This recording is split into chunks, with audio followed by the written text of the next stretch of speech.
Hello, and welcome to this 11th video in the series Reflections on the Bhagavad Gita. In this series, we are looking at chapter 16, the first three verses, 1, 2, and 3, which are also known as the godly qualities. Now, I'd suggest that you take a look in the YouTube list of videos for this. The first one, called The Introduction, will give you an idea of what's going on here, a little bit of the background as to why I chose these verses in particular and where we're going with it. The first 10 videos, and they are about 45 to 50 minutes each. They are not flashy videos. It's what you're seeing now is what you're going to be getting. But they are my reflections on the words in each of these verses of the Gita. And we first take a look at the Sanskrit and then the English translation and see what comes of that. Now, if you've looked at either the introduction or any of the previous videos, you know that we start from a place of rest so that the day's activities do not kind of carry on and you're not running and trying to do 15 other things. I mean, the suggestion here is to just sit and listen, let the words come and go, and see what occurs. So without further ado, let's just, in whatever way that you may be familiar with, just come to rest. Eyes can be open or can be closed. Closed usually helps a bit with the keeping the sight from running all over the place.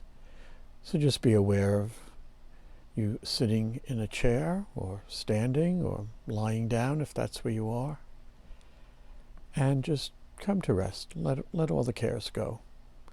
There's nothing to do and there's no place to go. Just rest.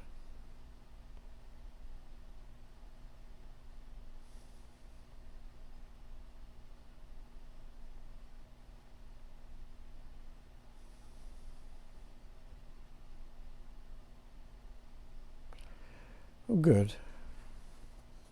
Now, of course, you could always put the video on pause and rest for a little longer, just for purposes of keeping this going. I keep the period of just sitting here saying nothing short. So, as I said, we are now on to verse 2. What I'll do is what we did with verse 1, which is I'll read the Sanskrit, and then we will take each either word or phrase and take a look at that. So verse 2 is as follows. Ahimsa satyam krodhas tyaga shantir paisunam daya bhute shwalo luptwam mardavam rir chapalam. And the English translation from the Gita that I'm using is as follows. Harmlessness, truth, absence of anger, renunciation, serenity, absence of calumny, compassion to creatures, uncovetedness, don't covet, gentleness, modesty, absence of fickleness.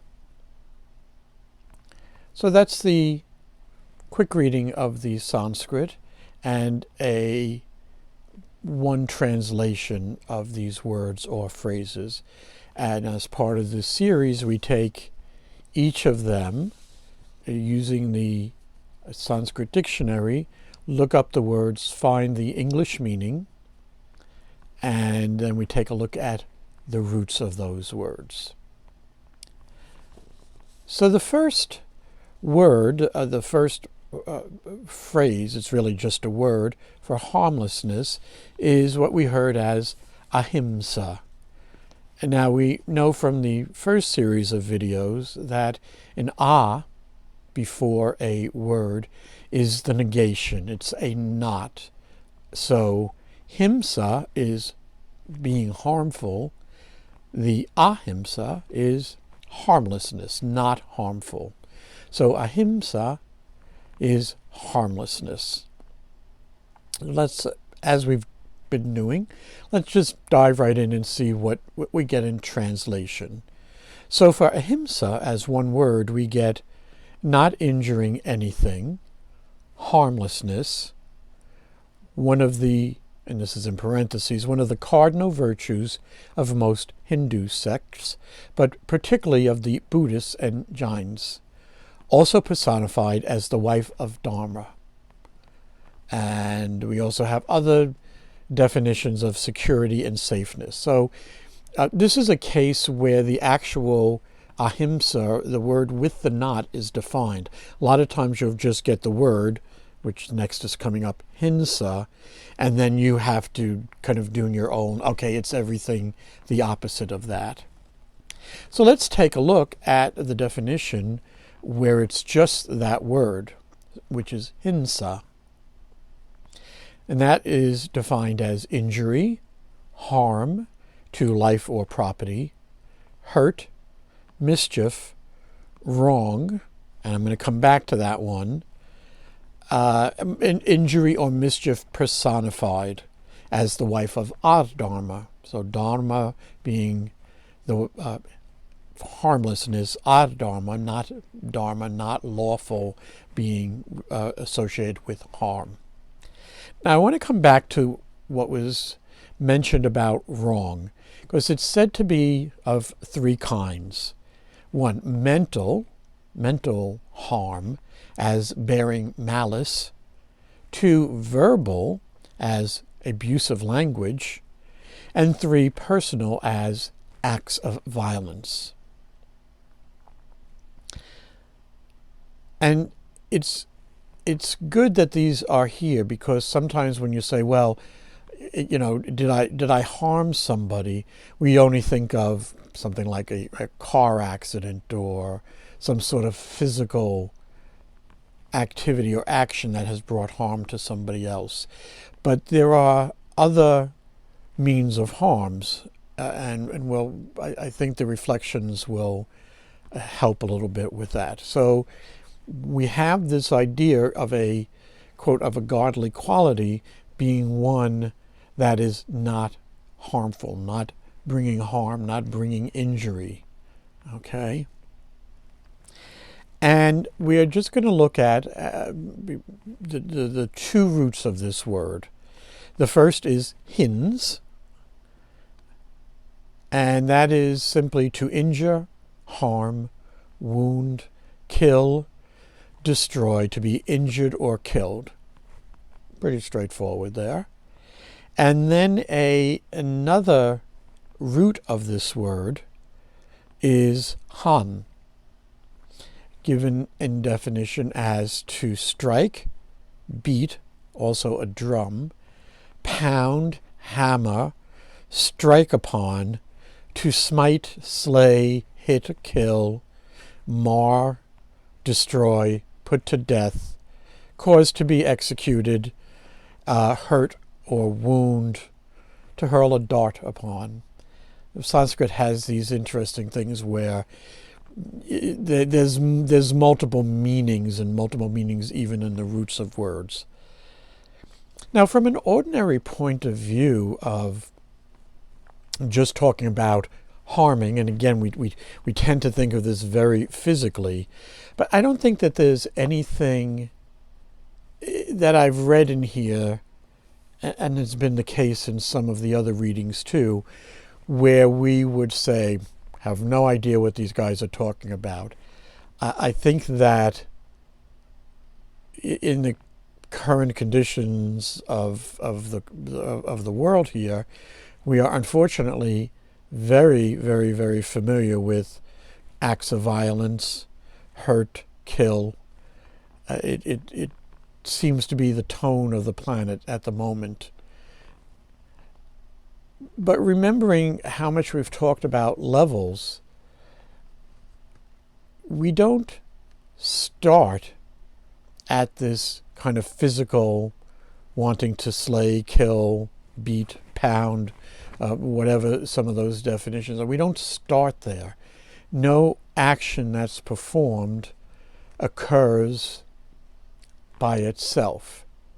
even quote the involuntary, and unfortunately it's just the way that my mind works. If you go back to the beginning of Young Frankenstein, the Mel Brooks movie, the Gene Wilder with the patient that's brought in is demonstrating the difference between voluntary and involuntary movement, and the old, strike your knee and the leg goes up. And excluding the case, and even that it has a beyond the physical, your nerves and its connections, that when one strikes the knee and your leg goes up, it's the leg is going up because of something else. And so that's kind of a simple physical example, but everybody knows what happens when we get that kind of involuntary. But that's not really the bulk of what we're talking about here. To bring harm to a person, by the time you get to the point where you are physically bringing harm to somebody else, you've gone through quite a bit to get there.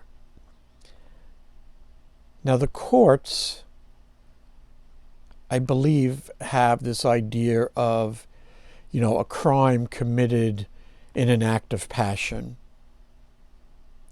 I'm not being a lawyer either here, I don't know what that's covering exactly, but there is some allowance that, whether you consider it self-defense or circumstances beyond your control, that there may be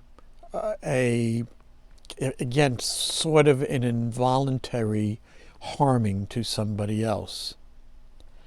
But I don't want to concentrate on that because, again, most of us are not being hauled into court for having committed some crime that would be an act of passion here. So, having eliminated the purely physical, the act of passion, what are we left with, and why do we find so much harm and violence as we see it out there now? And you need only turn on the news from 5 to 6 or 6 to 7 each evening to get a glimpse into the level of harm that is being inflicted by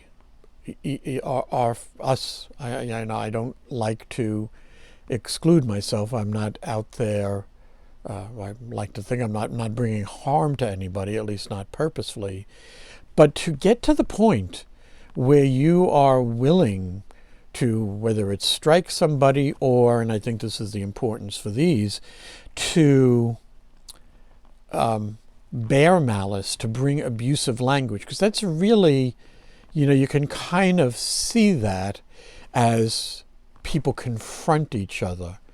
It starts off with something, and it very soon escalates into, yelling, screaming, security has to be brought in, people separated.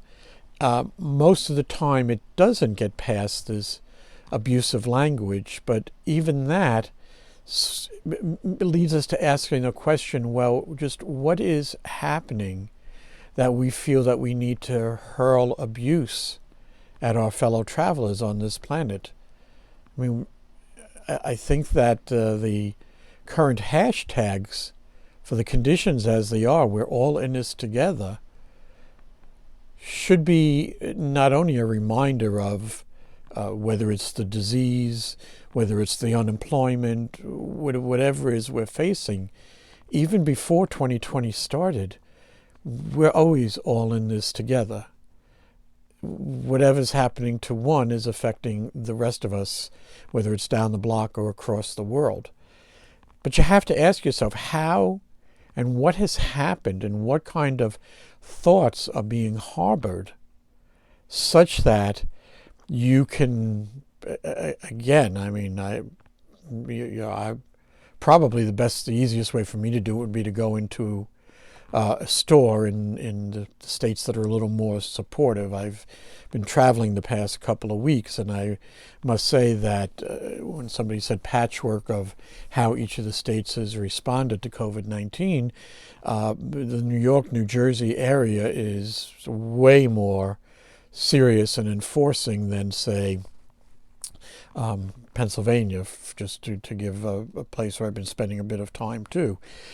And really the easiest thing for me now to bring out abusive language and possibly acts of violence would be to go into a Walmart or some sort of store up in those areas, New Jersey or New York, and go in without a mask and try to kind of stand on my whatever rights I feel being infringed upon. And that's a pretty clear-cut thing. The people who are at the receiving end of it, who are not looking to die today or tomorrow or however long it takes the disease to kill them off, the people who are looking to, go home to their family and see their loved ones are already harboring ideas within their mind about, hey, there's a person in there without a mask. Now, this is not meant to be, by any means, a political statement about, where we stand in terms of the current pandemic. There's plenty of people who've got all sorts of stuff on that, and you've got everything ranged from the really very careful. I happen to know people who are in the healthcare profession and are very, very up to date on testing, cleanliness, whatever it is to keep themselves and their patients safe, all the way to people who actually think that the whole thing is a hoax. That's not, again, the intent of this here. It was really brought up to try to get us to understand how is it that a human being, given and starting off with the same gifts that any newborn is given, how is it that actions in that person's life can get them to the point where they are actually able to perform acts of violence to other human beings? And I think, again, where we keep pointing to, and also one of the reasons why I suggest to see these in order, is where is this coming from? And I've mentioned, going back to Christianity, I've mentioned the treasure heart and what Jesus said about what comes out of you defiles you. And really, to have this sort of malice towards your fellow human beings means that it's in your heart. You don't just wake up and say, well, I'm going to be the Wicked Witch of the West today, and that's just the way I feel from now on. It takes a bit of work to bear ill will to your fellow human beings. And by the way, I don't want to say it's completely a theme, but in some of the other words that came up in this, we're going to return to this idea of malice and violence and abuse, sorry to say. And that's because, and this is kind of why the knots, or the absence of, one of the things, as I've been looking over this, one of the things that comes up is calling these the godly qualities, and half of them read, demonic quality, going out and killing people, bringing violence to people, with a simple knot in front of them. But let me just take it a slightly different way here.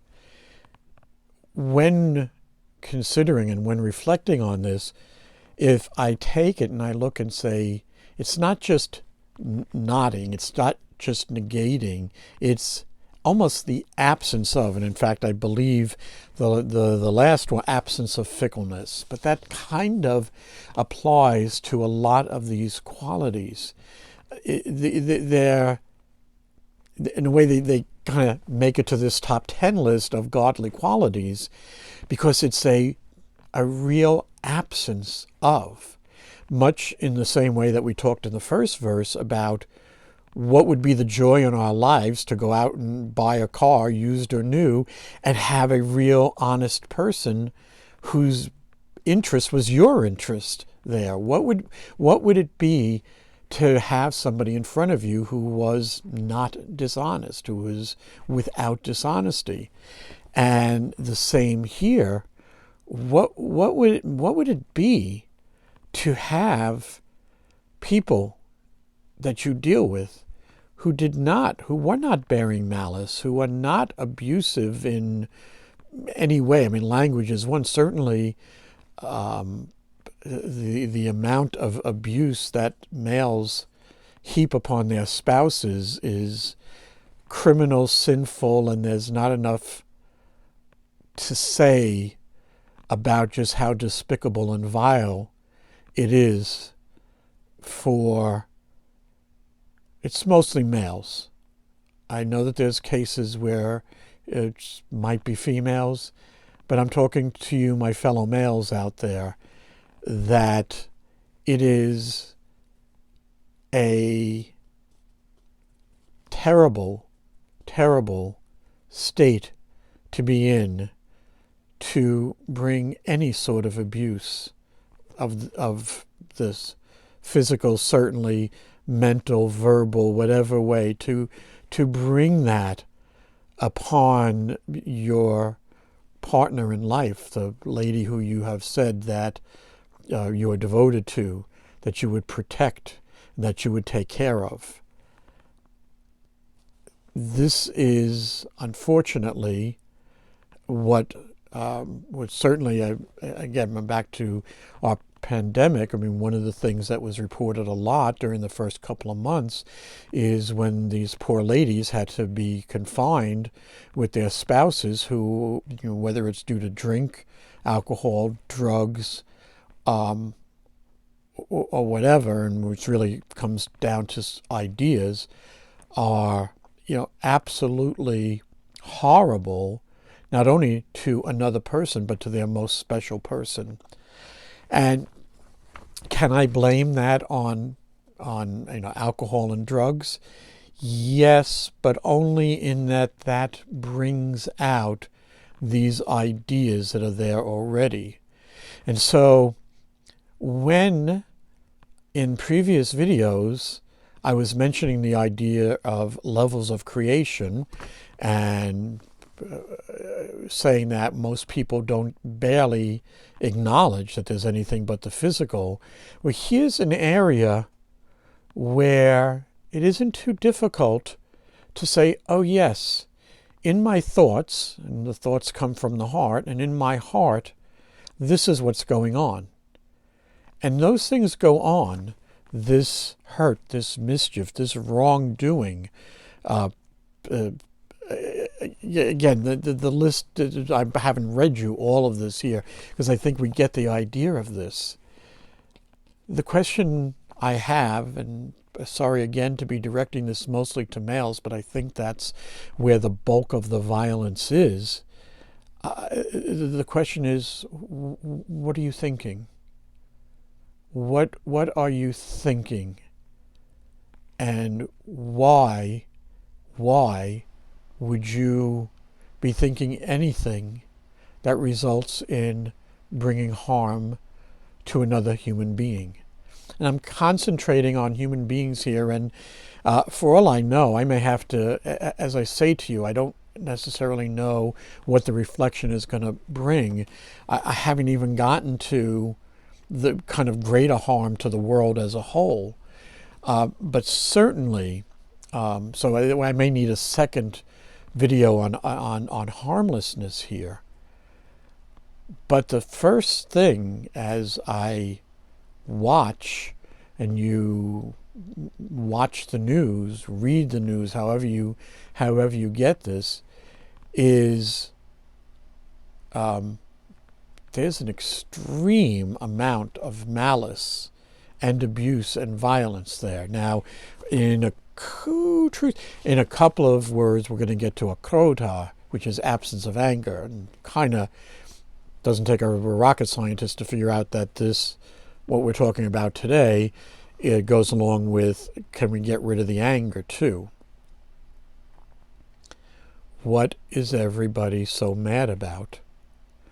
What are they so mad about that they need to bring harm to others? And I think this is a very practical word. You know, we talked about purity of heart and purity of being. And as I said, everybody goes, oh, yeah, you know, yeah, well, goody two-shoes, and let's be pure in that. Okay, you didn't like that one. Can we, let's, you know, verse 2 made it a little bit easier. Can we stop killing people? Can we stop beating people up? Can you stop beating up your spouse, please? Can you stop everything that is bringing harm to people?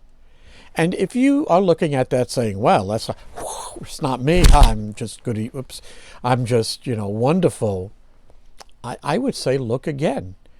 And maybe it is the need for the second one, because this kind of harm, this kind of violence of our action isn't just in our dealings with each other. I don't think you need to be healed of your blindness to just, I mean, do you know, take a Saturday. If you're not, you know, when you're out shopping, just look at how people, and you yourself, again, I always go back and I ask myself the same question.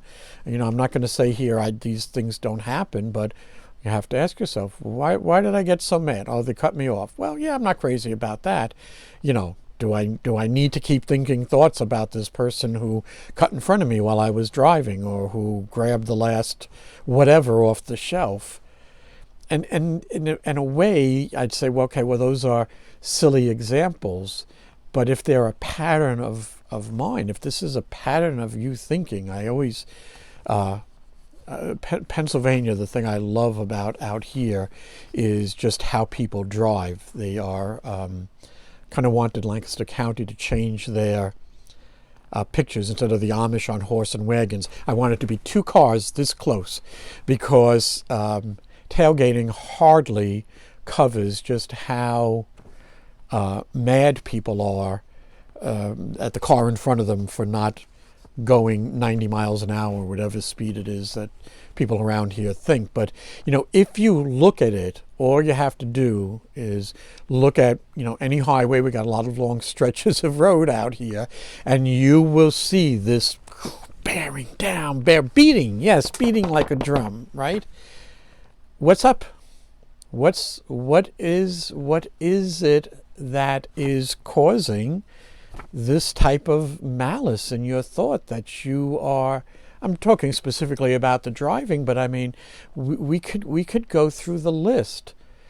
I'd say it's a rich subject, but I think the other thing is, can this be a subject that we don't have to talk about at some point? Can we look at our fellow human beings who are, and this is us, there's not much difference, made of the same 5 elements. You get a little coloring this way, a little coloring that way.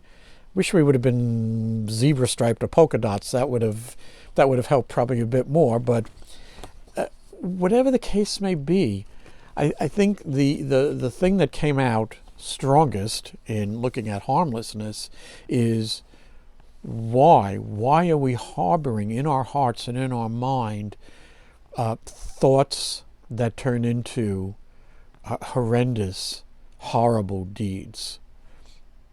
So I'm going to leave it at that right now, and as I always do, I take a breath, think about what's happened. I don't get to watch the whole thing. We're up to a half hour already. But one thing for certain on all of these reflections is we can talk about them, I can say what I've seen, but it doesn't answer the question, why are we, if you will, praising all the bad actions and poo-pooing, as it were, the good actions. I don't know the answer to that, but in the case of bringing harm or the anger, which we'll get to, we're talking about really practical things that might help calm yourself and bring a little love and peace to those around you. So we'll be back in for you a few seconds, for me a few minutes, and see what part 2 brings us.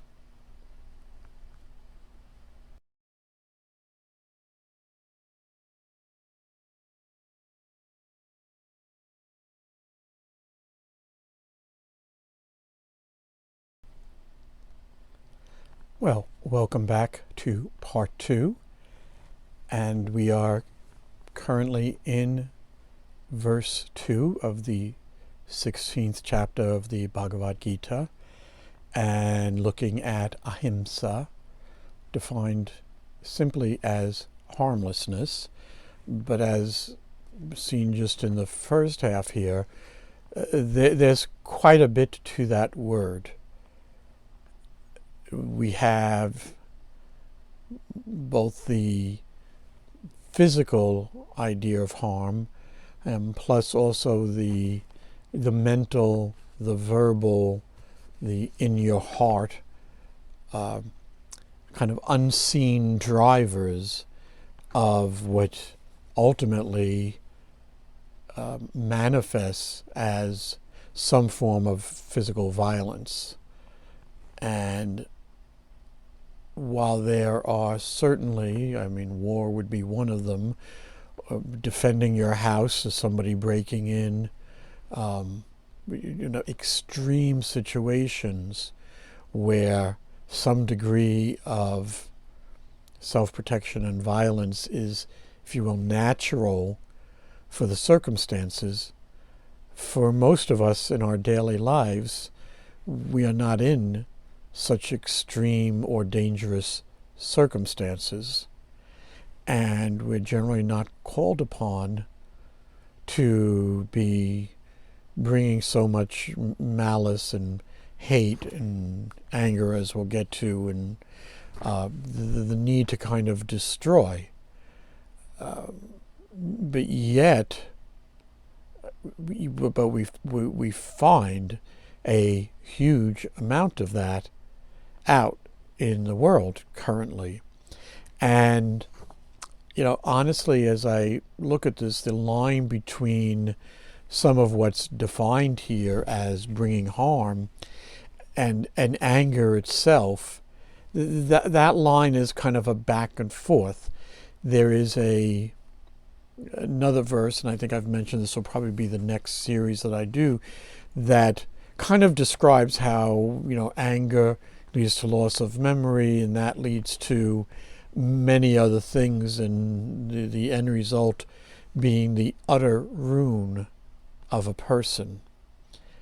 Now, I say these things, and I kind of smile a little bit because, first of all, who knows if anybody is watching it, but unfortunately, at least for this series, the idea that there may be something right or wrong or harmful or less harmful is not a popular idea at the moment.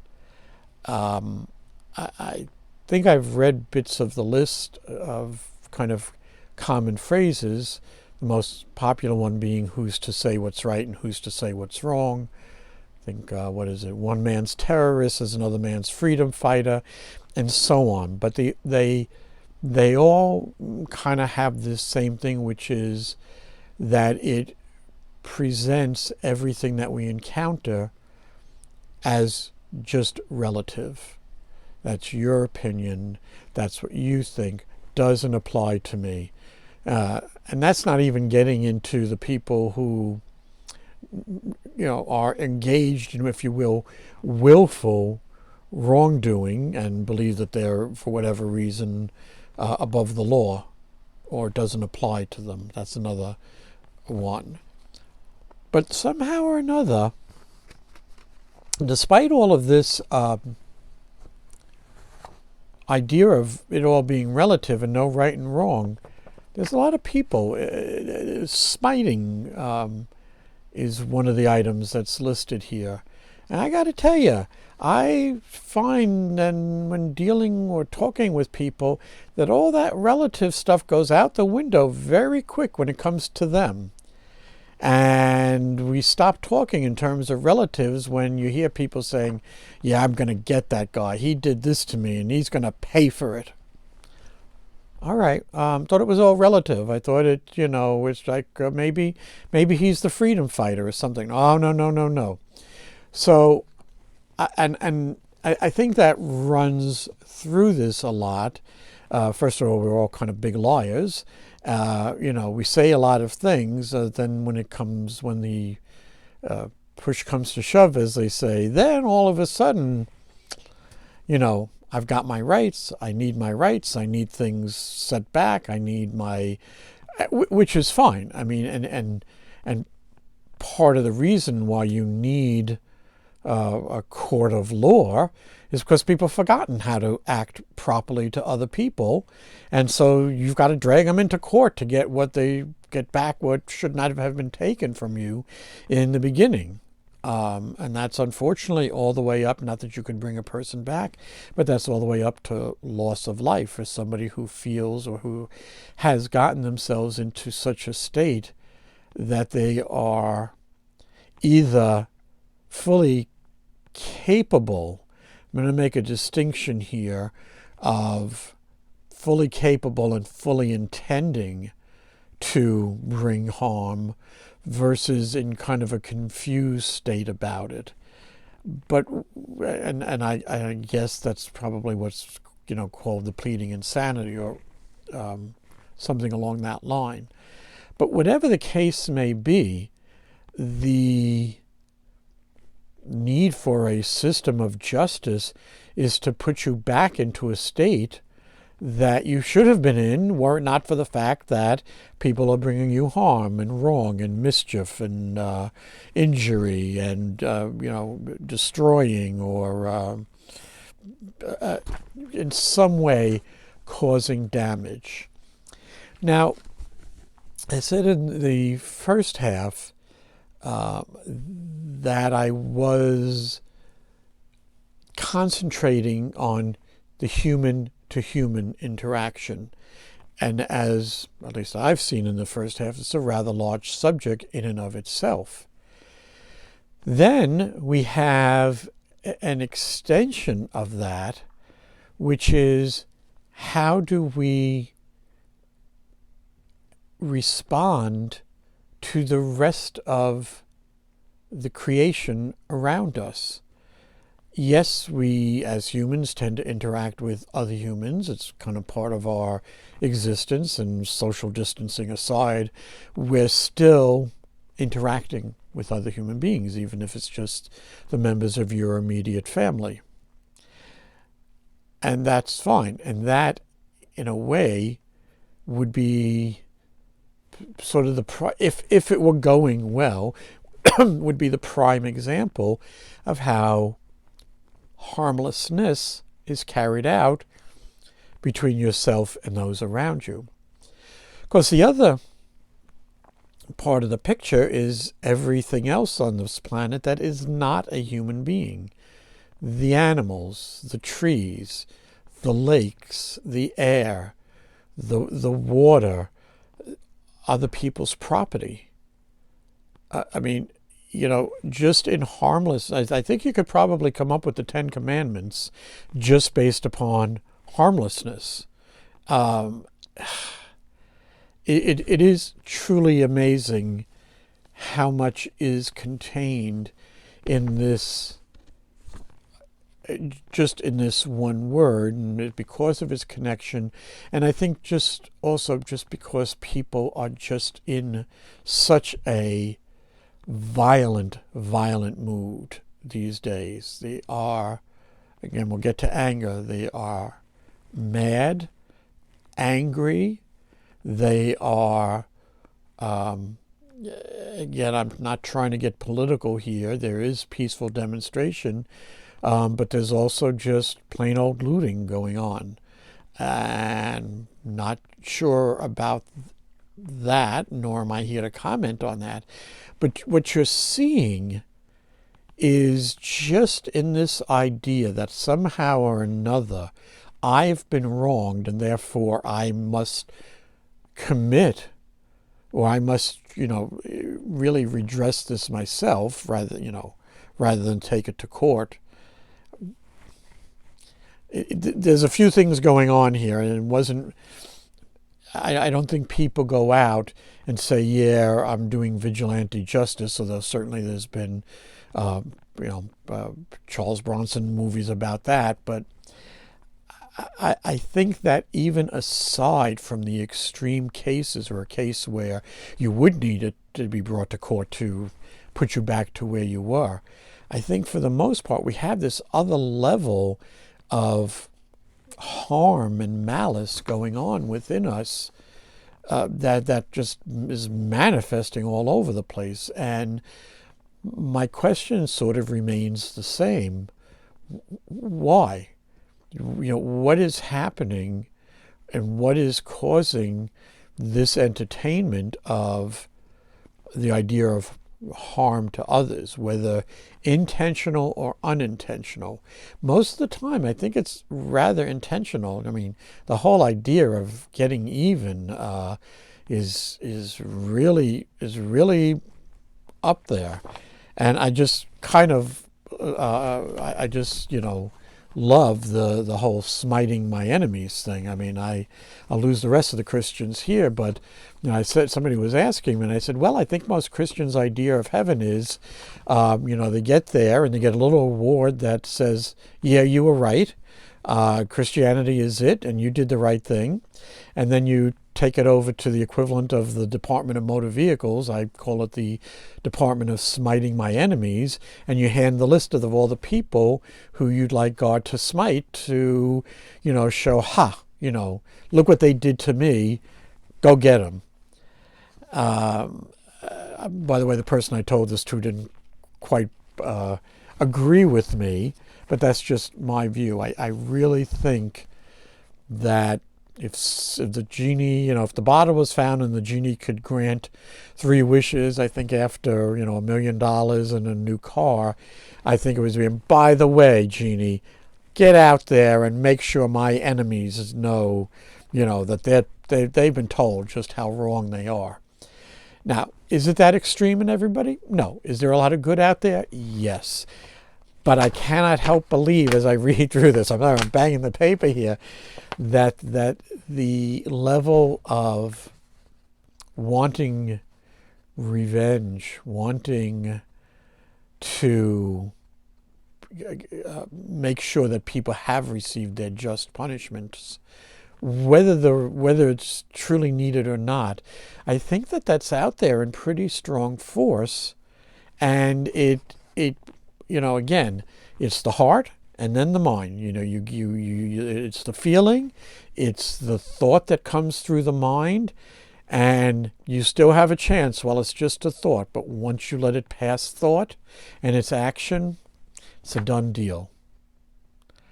So I know that most people watching this are not about to go out and shoot their neighbor or anything like that. But I do believe that our level of malice toward anybody, whether, and certainly given every state doing, various restrictions in order to help us get through the current pandemic, that, you listen to people, that I think every governor of the state each of the states better double their security, because a lot of people are wanting to take physical action, let's say.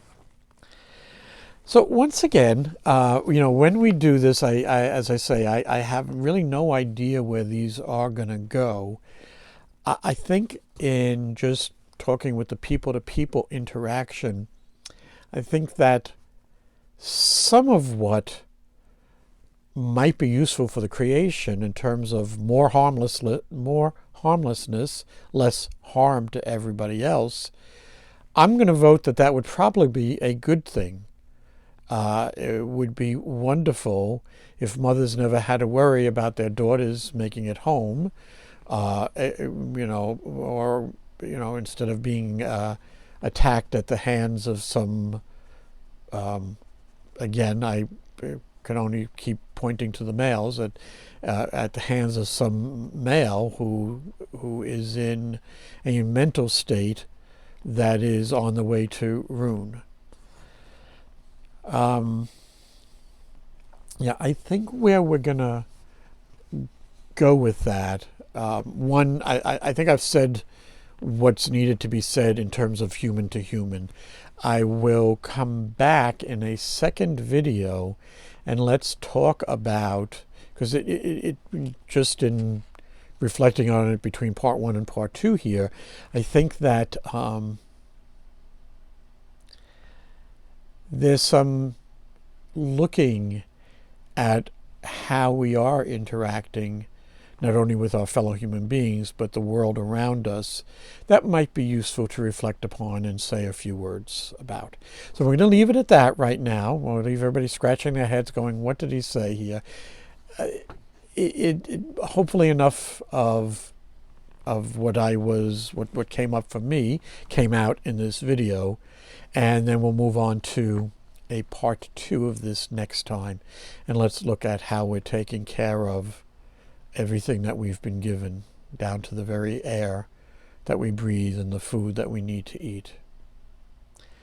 So, as I say, if anybody's made it this far in the video and say, that was terrible, remember there's plenty of cat videos out there on the internet to look at. So until next time.